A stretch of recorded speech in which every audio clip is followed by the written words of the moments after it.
नमस्कार सांग माने मु आज मो विषय एक सत कथा कहवाक जाऊँगी। मो चाकरी 7 मास पर मोर ट्रांसफर हो गला। जो सहर रे कि मो भौणी आ भेणई रुहती से सहर को मु सेमानक सह देखा हेबा पई बहुत खुशी थिली। काहेकि ना मो भेणईकर मोर बहुत भल पड़े। आ बाकी रहिला मो भौणी, से तो मो भौणी भल पड़िबा स्वाभाविक कथा। 3-4 दिन पर मु मो जिनिस पत्र नहीं सेठी पहुँची गली। से माने भी मो जीवा कथा सुनी बहुत खुशी हो गले। तापरे मु मो भौणी आ भेणई पाखरे रहिली। दिने मते ऑफिस काम रे बाहर को 4 दिन पई जीवाक पड़िला। आ मु जितबेले फ्लाइट रे बसिबाकू जाउतली सेई समय आम ऑफिस बॉस फोन कले आ कहली कि जो जगह को मोर जीवार थिला से जगार क्लाइमेट खराब जुगु मीटिंग कैंसिल हो जाईची। ए कथा सुनी मो मन टिके दुख हो गला। मु मो भौणी घर को फेरी आसली आ देखिली कि भीतर पटु कबाट बंद अछि। सेति मु कॉलिंग बेल मारिली किंतु केही भी कबाट खोलिलेनी। कॉलिंग बेल पाखापाखी मु 15 थर मारी सारिलेनी। सेति मु भाबिली कि कॉलिंग बेल बोधे खराब हो जाईची। तापरे मु कबाट रे बहुत जोर रे बाडीली। भाबिली एमिति नुहे तो दीदीर किछि असुविधा हो जाइनी तो। काहेकि ना भेणई भाई तो सकाळु ही ड्यूटी जाउछंती। तो सेति मु बहुत टेंशन हो गली। केमिति घर भीतर को जीवी चिंता कली। तापरे घर पछकू गली आ देखिली कि रोसई घर पछपट कबाट खोला थिला। तापरे मु घर भीतर को गली आ देखिली कि टेबल उपरे गोलाप फूल तोड़ा थुआ होइथिला। आ दीदी रूम रो अजब प्रकार रो शब्द आसुथिला। मु देखे तो दीदी रूम रो कबाट भी अल्प टिके खोला अछि। जेतेबेले मु झिंकी की रूम भीतर को जाइली देखिली कि दीदी आ मो भेणई खटरे सोइचंती। भेणई भाई दीदी को जाबुड़ी धरी बेड उपरे पड़िचंती। एबे मु जानि पारिली काहेकि मो दीदी कबाट खोलु नथिला। तापरे मु बाहर को चली आसली काहेकि ना से 2 जन को एमिति अवस्था रे देखि मते बहुत लाज लागुतला। एमिति रे भी से माने भी जदि मते घर भीतर देखिबे से माने जानि जिवे कि मु से मान को देखिछि बोली आ से मान को मध्य खराब लागिवो। सेति पई मु बाहर को चली आसली मेन कबाट पाखकू। पुणी भाबिली कि मु जाउची को होटल को चली जीवी खाइबा पाई काहेकि ना मु से माने को डिस्टर्ब करिया को चाहु नथिली। सेति पई मु होटल को चली आसली आ होटल रे मध्य कोन खाइबे ऑर्डर कर देली। आ मु पानी टिके पी सेठी बसी की फोन देखिली। हठात मु देखिली कि मो भेणई 4-5 जन पुओ पिलांक सह कुआडे गोटे जाउथले। मु तो मो भेणई को देखि पूरा आश्चर्य हो गली आ भाबिली कि भाई जति एठी ताले दीदी सहित बेडरूम रे किए। मु आ मो पाद को अटकई पारिलिनी। सांगे सांगे भाई को पछरे दौड़ी जाई भाई को डाकिली। भाई मो पार्टी सुनी जेतेबेले बुलिके मते देखिले से बहुत आश्चर्य हो गले आ कहिले तू तो बाहर को जिबार थिला, तू एठी कोन करूचो? मु कहली कि नाही भाई कथा कोन कि मीटिंग कैंसिल हो गला सेति पई मु जाई पारलिनी। हेले भाई तमे एठी कोन करूच? भाई कहले कि मु मो ऑफिस काम रे एठी आसीची। हेले तू घर को न जाई एठी कोन करूचो? मु घर कथा सुनी मो दीदीर हालत कथा मने पड़ी गला। मु मने मने भाबिली ता माने मो दीदी भाई को धक्का दउची। ता सहित जे थिला से मो भेणई भाई नुहे आउ किए एई भाबी जेमिति मो मुंडो बुलेई देला। हठात भेणई भाई कहले कि शीतल कोन भाबुचो? मु तते कोन पचारुची परा। मु भाई को कथारो की उत्तर देबी मु भी जानि पारु नथिली। काहेकि ना मु घर को जाइके जहा देखिली मु बाध्य हुई एठी की चली आसली। मु भाई को कथा भूले कि कहली कि कथा कोन कि भाई मोर जने सांग फोन करी मते एठी की डाकिला देखा हेबा पई सेति पई मु चली आसली। भाई कहले कि हौ एथिरे एते टेंशन नबार कोन अछि, तू रह तो सांग को देखा करी कि जिवु। मु जाउची मो गाड़ी नै ऑफिस जिबी। मु बुझी पारु नथिली कि मु कोन करिवि बोली। मु सीधा से होटल रु घर को चली आसली आ गोटे थर कॉलिंग बेल मारिली। दीदी आसी कबाट खोलिला आ मते देखि पूरा चमकी पड़िला आ कहला कि शीतल तू ऑफिस मीटिंग रे बाहर को जाइथिलु परा। मु कहली कि दीदी मीटिंग कैंसिल हो गला सेइथि पई मु घर को चली आसली। किंतु दीदी मो सहित पूर्व भली नॉर्मल रे कथा होतला। मु दीदी के पचारली कि दीदी भाई कोन घर को आसी नाहती कि? दीदी कहला नाही से आसी नाहती, तू कोन जानिनु से सकाळु जांती जे राती रे फेरंती।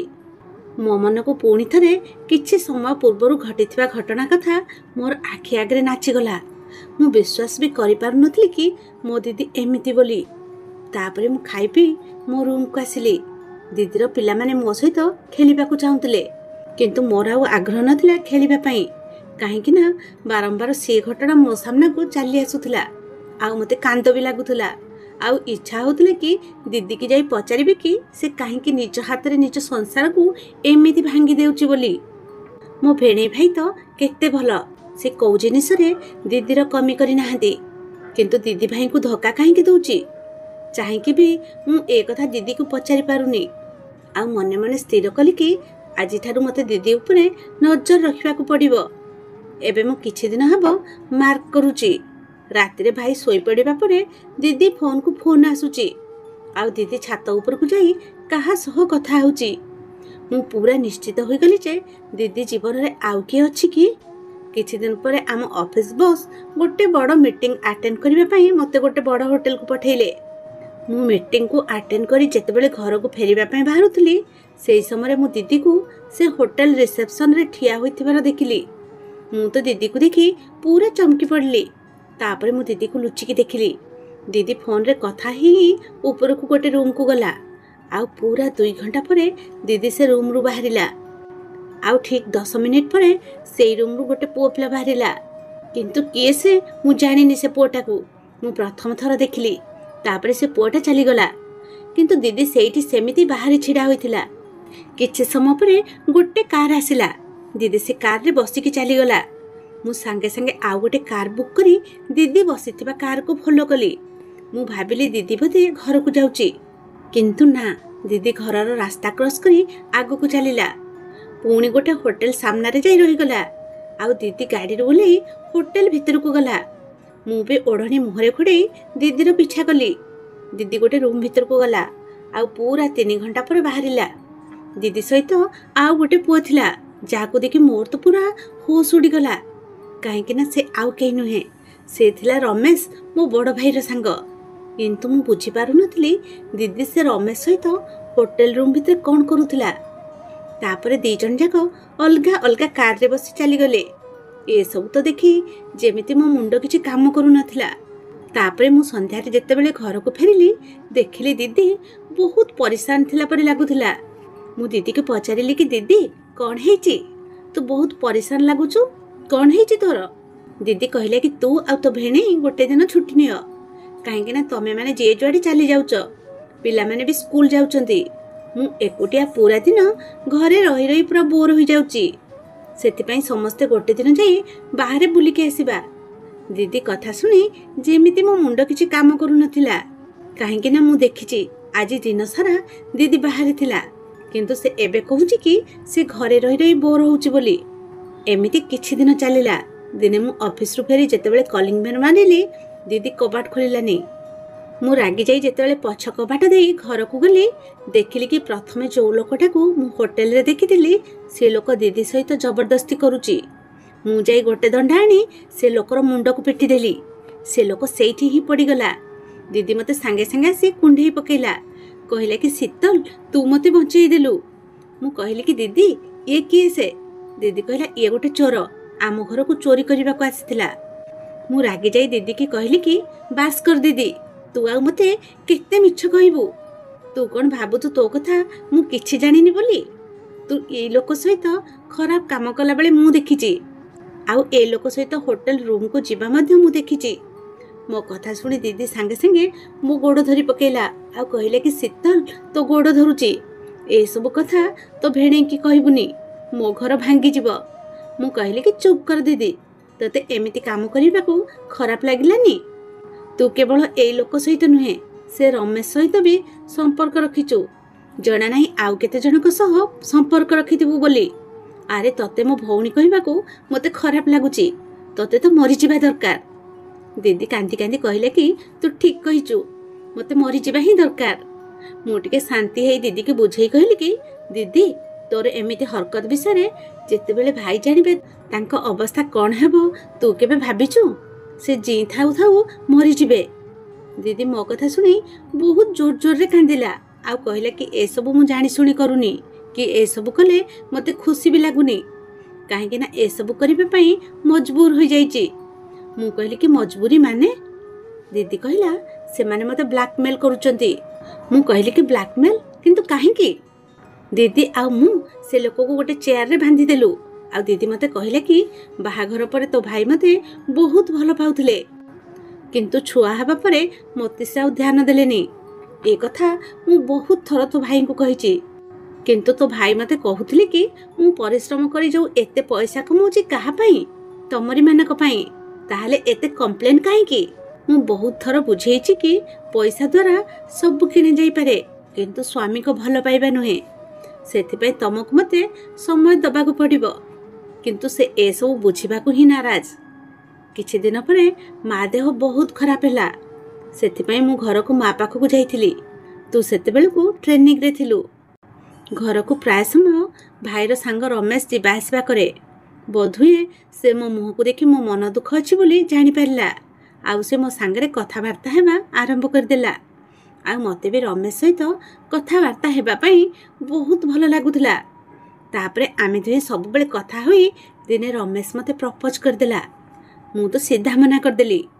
ରମେଶ ମୋତେ ବହୁତ ବୁଝେଇଲା ଆଉ କହିଲା କି କମ୍ ସେ କମ୍ ମୋ ସହିତ ଫ୍ରେଣ୍ଡସିପ୍ ତ ରଖ।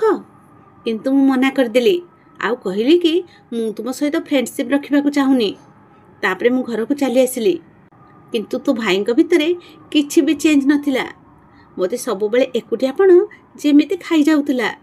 ଆଉ ମୁଁ ଆସ୍ତେ ଆସ୍ତେ ଡିପ୍ରେସନକୁ ମଧ୍ୟ ଚାଲି ଯାଉଥିଲି। ଦିନେ ରମେଶ ମୋ ପାଖକୁ ଫୋନ୍ କଲା ଆଉ ସେଦିନର କଥା ପାଇଁ ଭୁଲ ମାଗିଲା ଆଉ ସାଙ୍ଗ ହେଇ ରହିବା ପାଇଁ କହିଲା। ମୁଁ ମଧ୍ୟ ରାଜି ହୋଇଗଲି। ତାପରେ ରମେଶ ଆଉ ମୁଁ ମୋର ଫୋନରେ କଥାବାର୍ତ୍ତା ଚାଲିଲା।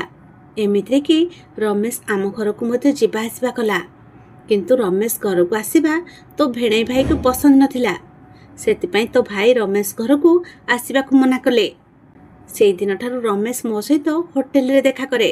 ଦିନେ ମୁଁ ରମେଶକୁ ଯେତେବେଳେ ହୋଟେଲକୁ ଦେଖା କରିବାକୁ ଯାଇଥିଲି, ସେଦିନ ରମେଶ ଟିକେ ଅଜବ ଟାଇପ୍ର ଲାଗିଲା। ଆଉ ମୁଁ ବି ସ୍ୱାମୀଙ୍କ ଭଲ ପାଇବାରୁ ବଞ୍ଚିତ ଥିଲି। ଜାଣିନି କେମିତି ମୋ ସହିତ ଏମିତି ଗୋଟେ ଭୁଲ ହୋଇଗଲା। ଆଉ ମୁଁ ନିଜ ଅଜାଣତରେ ମୁଁ ରମେଶ ସହିତ ସ୍ୱାମୀ ସ୍ତ୍ରୀର ସମ୍ପର୍କ ରଖିଦେଲି। ଏମିତି ଆମେ ପ୍ରାୟ ସମୟ ହୋଟେଲକୁ ଯାଇ ସ୍ୱାମୀ ସ୍ତ୍ରୀ ଭଳି ରହୁ।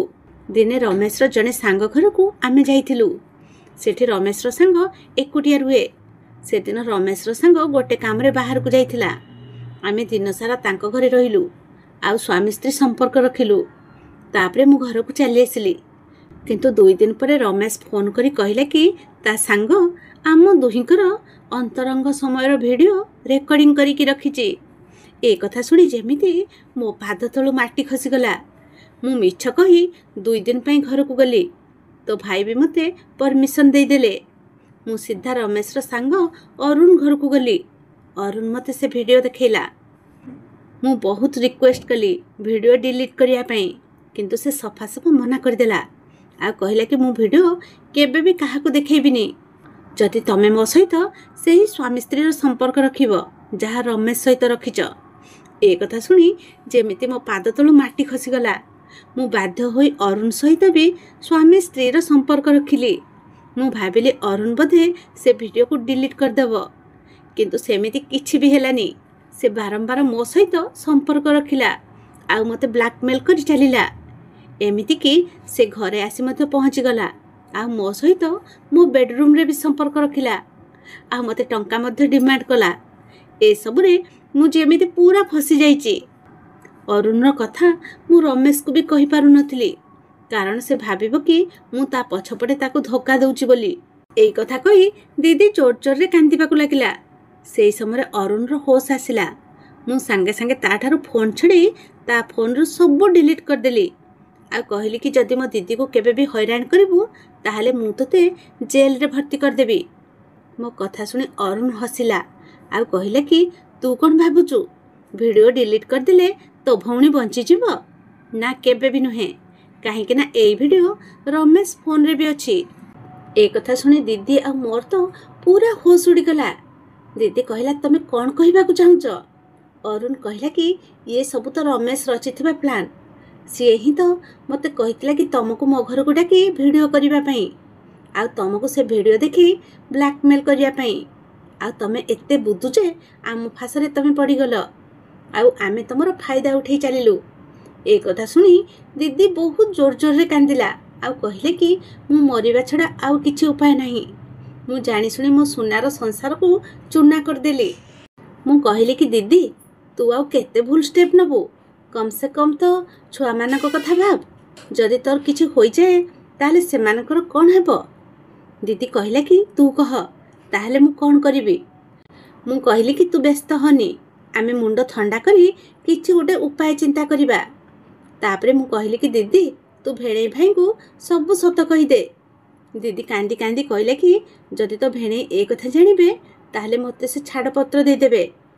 ଠିକ୍ ସେଇ ସମୟରେ ଦିଦି ପାଖକୁ ଭେଣେଇ ଭାଇ ଫୋନ୍ କଲେ ଆଉ କହିଲେ କି ସେ ଅଫିସ୍ କାମରେ 2 ସପ୍ତାହ ପାଇଁ ବାହାରକୁ ଯାଉଛନ୍ତି, ଆଉ ସେ ଅଧଘଣ୍ଟା ଭିତରେ ଆସି ଘରେ ପହଞ୍ଚିବେ ତାଙ୍କ ବ୍ୟାଗ୍ ରେଡ଼ି କରି ରଖିବା ପାଇଁ। ଏ କଥା ଶୁଣି ଦିଦି ପୁରା ଡରିଗଲା। ଏପଟେ ଅରୁଣ ବି ଘରେ ବନ୍ଧା ହୋଇଛି। ମୁଁ କହିଲି କି ଦିଦି ତୁ ଟେନସନ୍ ନେନି, ଅରୁଣକୁ ମୁଁ ମୋ ରୁମ୍ରେ ଲୁଚେଇକି ତା ପାଟି ବନ୍ଦ କରିକି ରଖିବି। ତାପରେ ଭେଣେଇ ଭାଇ ଘରକୁ ଆସିଲେ, ଆଉ ସେ ଏତେ ଜଲ୍ଦି ଥିଲେ ଯେ ସେ ସିଧା ଘରୁ ବ୍ୟାଗ୍ ନେଇ ଚାଲିଗଲେ।